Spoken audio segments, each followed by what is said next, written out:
Good morning students. पिछली video में हमने चैप्टर 12 वृत्तों से संबंधित क्षेत्रफल इसके कुछ रूल्स पढ़े थे और इसके बारे में मैंने डीपली आपको पढ़ाया भी था, समझाया था। सभी रूल मैंने इसके लिखवा दिए थे। वृत्त का केंद्र, ये इसकी रेडियस, ये इसकी परिधि होती है। वृत्त का परिमाप मैंने आपको बताया था क्या होता है। वृत्त की परिधि 2 पाई r होती है। व्यास जो होता है, जो इसे केंद्र से होकर जाए, व्यास कहलाता है। व्यास ही इसका सबसे बड़ी जीवा भी होती है जो केंद्र से होकर जाती है। पाई की वैल्यू 22/7 बताई थी मैंने, और त्रिज्या जो होती है व्यास की आधी होती है। ये सब मैंने आपको फॉर्मूले पिछली एक्सरसाइज में सब कुछ कंप्लीटली करा दिए थे और इसको मैं दोबारा से आपको नोट्स में भेज दूंगा। तो आज स्टार्ट करते हैं एक्सरसाइज 12.1। ये सारे फॉर्मूले रिंग्स का क्षेत्रफल मैंने आपको बताया था। जब रिंग्स इस तरह से होती है जिसमें 2 रेडियस होती है, एक अंदर वाली और एक बाहर वाली, तो इसका रूल क्या बताया था मैंने, पाई r2 का स्क्वायर प्लस पाई r का स्क्वायर। पाई कॉमन, पाई r square minus r square, यानी बड़े सर्किल की त्रिज्या और छोटे सर्किल की त्रिज्या। ये हमारा फॉर्मूला है। इसको एक बार माइनस में एक बार प्लस में भी हम लिख देते थे। अब मैं आपको एक्सरसाइज 12.1 स्टार्ट कराने वाला हूं और पहला क्वेश्चन की ओर चलते हैं। फर्स्ट क्वेश्चन देखिए क्या लिखा बच्चों। 2 वृत्तों की त्रिज्याएं 19 सेंटीमीटर और 9 सेंटीमीटर है। उस वृत्त की त्रिज्या ज्ञात करो जिसकी परिधि इन दोनों वृत्तों की परिधियों के योग के बराबर है। यानी कहने का मतलब है कि पहले जो त्रिज्या दे रखी है वृत्त की, उसकी परिधि निकालो, फिर दूसरी वाली त्रिज्या की परिधि निकालो, दोनों का योगफल उस परिधि के बराबर रख दो जो टोटल परिधि है। तो क्या करेंगे, सबसे पहले जो पहली रेडियस कितनी थी, r1। पहली r1 है 19 सेंटीमीटर, तो पहली रेडियस दे दी r1 मान लिया उसको हमने। तो पहले वृत्त की परिधि निकाल दीजिए। पहले वृत्त की परिधि, पहले वृत्त की परिधि, परिधि का मैंने बच्चों आपको फॉर्मूला पढ़ाया था, क्या होता है 2 पाई r, और r1 है तो r1 लिख दिया। वैल्यू पुट कर देंगे, 2 as it is, pi as it is, और r1 की वैल्यू कितनी 19 हो गई। 19 दूनी 38 पाई। ये पहले वृत्त की परिधि निकल कर जाती है। दूसरे पे चलेंगे जब, अब क्या दूसरे के लिए r2 कितने दे रखा बच्चों, 9 सेंटीमीटर, तो r2 हो गया 9 सेंटीमीटर। फिर इसकी दूसरे वृत्त की परिधि निकालेंगे, फॉर्मूला दूसरे वृत्त की परिधि, दूसरे वृत्त की परिधि इज इक्वल टू फॉर्मूला ये रहेगा, बस यहां पर r2 हो जाएगा, 2 पाई r2 हो जाएगा। फिर वैल्यू पुट कर दीजिए, 2 पाई इंटू मल्टीप्लाई ऑफ 9, 9 दूनी 18 पाई। ठीक है बच्चों, इन दोनों परिधियों का टोटल पूरी बड़ी वाली परिधि के योग के बराबर कह रहा है। तो लिखेंगे यहां पे, क्या लिख देंगे बच्चों, यहां पे हम दोनों परिधियों का योग लिख दीजिए। दोनों का योग कितना हो जाएगा, दोनों का योग बच्चों यहां पे दोनों का योग 38 पाई और 18 पाई। 38 पाई प्लस 18 पाई कितना हो गया, 8 8 16 का 6 और 3 1 4 1 56 pi. Okay student, 56 pi centimetre. अब ये 56 पाई सेंटीमीटर जो है, जो पूरे वृत्त की परिधि है उसके बराबर है। लिख देंगे वृत्त की परिधि इज इक्वल टू, ये आया हमारा 56 पाई के बराबर। और वृत्त की परिधि का फॉर्मूला क्या होता है बच्चों, 2 पाई r बराबर हो गया 56 पाई।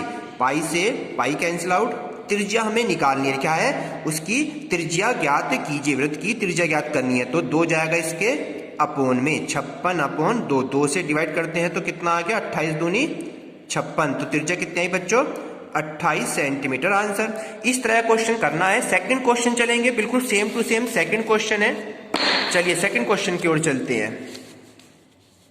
क्वेश्चन नंबर सेकंड क्या कह रहा है, बिल्कुल सेम क्वेश्चन है। 2 वृत्तों की त्रिज्याएं क्रम से 8 सेंटीमीटर और 6 सेंटीमीटर है। कह रहा उस वृत्त की त्रिज्या ज्ञात कीजिए जिसका इन दोनों क्षेत्रफलों, वृत्तों के क्षेत्रफलों के योग के बराबर है। बिल्कुल सेम, बस वहां पर और यहां पर क्या डिफरेंस है वो बता देता हूं। वहां पर परिधि पूछ रहा था, यहां पर अब क्या बच्चों क्या आ गया इनका, क्षेत्रफल के। अब क्या आ गया यहाँ पे, क्षेत्रफल। वहां था परिधि, यहां आ गया क्षेत्रफल। तो पहले वृत्त की त्रिज्या कितनी होगी बच्चों, r1 कितना मिला है हमें, 8 सेंटीमीटर।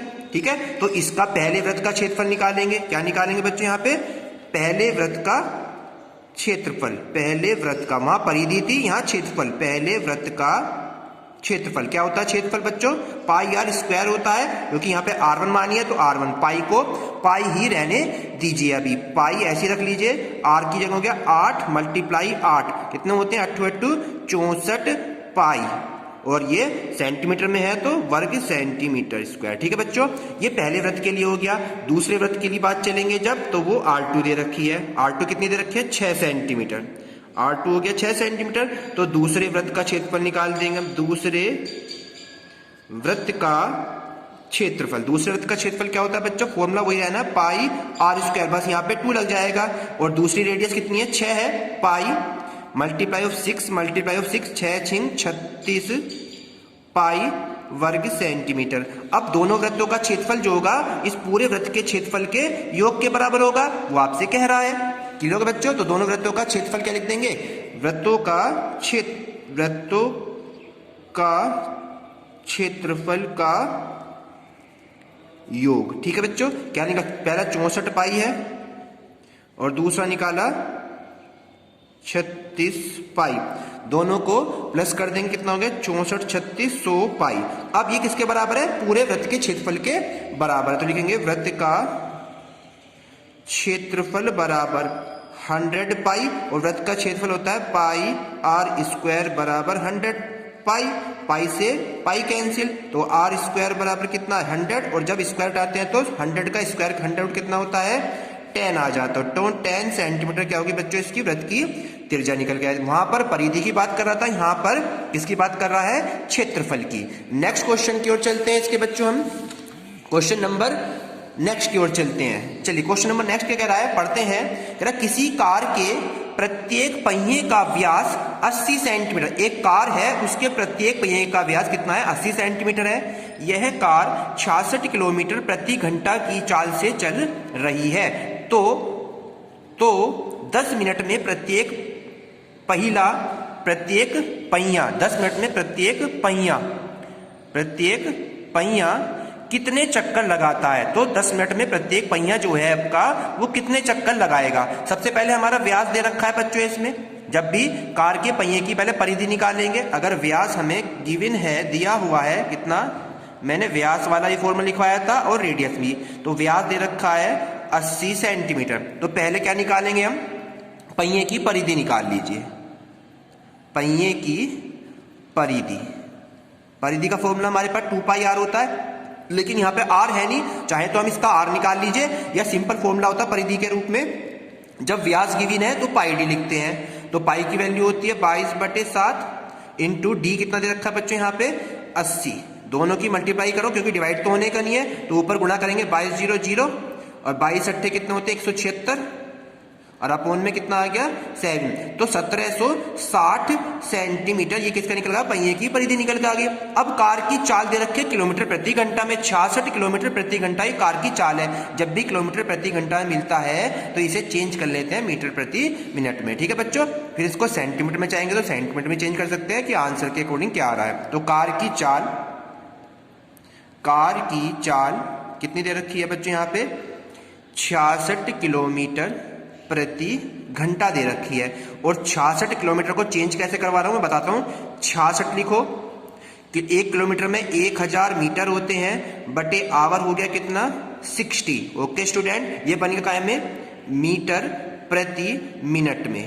अगर इसको मीटर प्रति मिनट को हमें चेंज करना है सेंटीमीटर प्रति मिनट में, तो क्या करेंगे? 100 से मल्टीप्लाई हो जाएगी। 66 1060 मल्टीप्लाई ऑफ 100, तो ये क्या बन जाएगा बच्चों?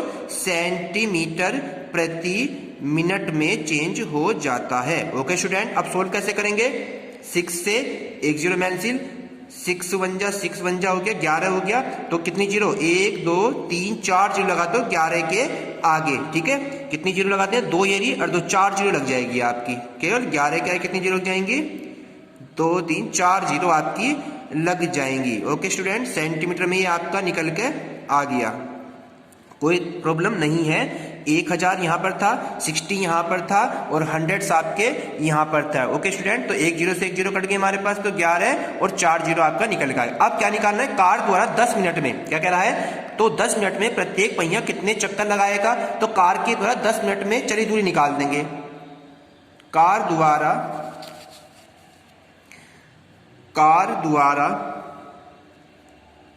10 मिनट में चली दूरी बराबर क्या होता है, चाल गुणा समय होता है। दूरी बराबर क्या होता है, चाल गुणा समय। चाल हमारे पास कितनी निकल का है बच्चों, 11 and 40, ठीक है, ये चाल हो गई। और समय कितना दे रखा है, 10 मिनट का। तो एक जीरो और बढ़ जाएगी इसके अंदर बच्चों, क्या हो जाएगी, एक जीरो, यानी 5 जीरो हो जाएंगी। कितने जीरो जाएंगी, 5 जीरो, एक जीरो और बढ़ जाती है। अब वो क्या पूछ रहा था हमसे, चक्करों की संख्या पूछ रहा है यहाँ पे। तो प्रत्येक पहिया कितने चक्कर लगाता है, यानी कि चक्करों की संख्या फाइंड करनी है। तो लिखेंगे इतने सेंटीमीटर में कितने चक्कर लगाएगा। तो इसका फॉर्मूला क्या लगाएंगे, चक्करों की संख्या बराबर, चक्करों की संख्या बराबर क्या हो जाएगा, कुल दूरी, फॉर्मूला ये, कुल दूरी अपोन में क्या हो जाएगा बच्चों, पहिए द्वारा एक चक्कर में चली दूरी या परिधि, पहिए द्वारा एक चक्कर में चली दूरी, पहिए द्वारा एक चक्कर में चली दूरी।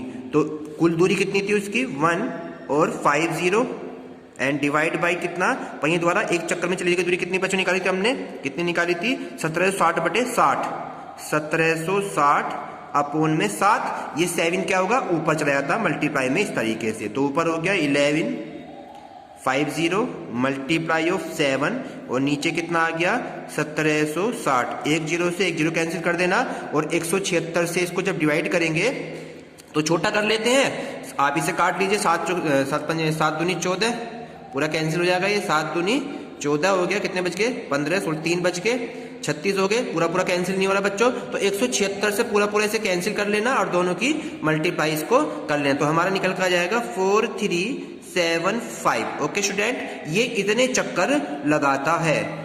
चक्करों की संख्या कितनी आएगी, 4375 चक्कर लगाकर आएंगे। तो इस तरह के क्वेश्चन कंप्लीट हो जाते हैं। नेक्स्ट क्वेश्चन एक्सरसाइज का लास्ट क्वेश्चन बचता है, एमसीक्यू रूप में दे रखा है। क्वेश्चन को ध्यान से पढ़वाते हैं। यदि एक वृत्त का परिमाप और क्षेत्रफल संख्यात्मक रूप से बराबर, संख्यात्मक का मतलब है दोनों के फॉर्मूले आपस में बराबर है, तो कह रहा उस वृत्त की त्रिज्या ज्ञात कीजिए। वृत्त की क्या निकालनी है बच्चों, रेडियस फाइंड करनी है। तो कैसे करेंगे देखिए, सॉल्यूशन में कह रहा है वृत्त का जो परिमाप है, वृत्त का परिमाप या परिधि जो है वो क्या है, उसके क्षेत्रफल के बराबर है। वृत्त का क्षेत्रफल के क्या है बच्चों, बराबर है। तो वृत्त का परिमाप हमें पता होना चाहिए क्या होता है, वृत्त का परिमाप क्या होता है, 2 पाई r होता है, और वृत्त का क्षेत्रफल क्या होता है, पाई r स्क्वायर होता है। ओके स्टूडेंट, पाई से पाई कैंसिल हो गई, एक r से एक r कट गया, तो ये 2 बराबर r, यानी r जो निकल का है रेडियस वो कितने निकल का है बच्चों, यहाँ पर 2 सेंटीमीटर। इस पर हम टिक मार देंगे जो हमारा एमसीक्यू क्वेश्चन दिया हुआ। वेरी इंपॉर्टेंट क्वेश्चन है, एमसीक्यू में ऐसे क्वेश्चन आ जाते हैं। तो इसे आप अपनी नोटबुक में कंप्लीट करें, कल इसका नेक्स्ट एक्सरसाइज को स्टार्ट करेंगे। Thank you.